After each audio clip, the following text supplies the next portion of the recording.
வில்லாளன் பகுதி 9. ஒரு நாணை எவ்வாறு இழுத்து பிடிக்க வேண்டும். வில் என்பது ஒரு இசைக்கருவி.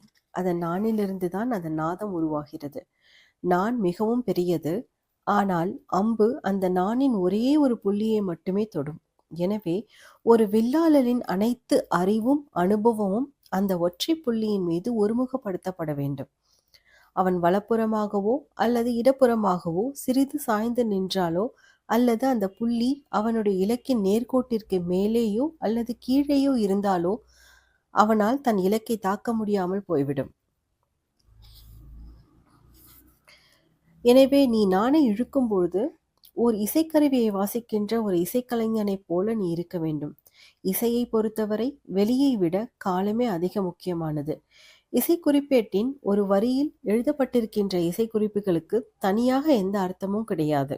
ஆனால் அதில் எழுதப்பட்டிருப்பவற்றை படித்து புரிந்து கொள்கின்ற ஒருவனால் அந்த வரிகளை ஒலிகளாக தாளங்களாகவும் மாற்ற முடியும்.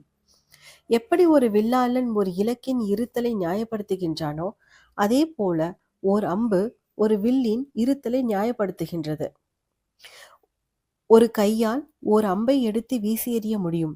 ஆனால் ஒரு அம்பு இல்லாத வில்லால் எந்த பயனும் இல்லை.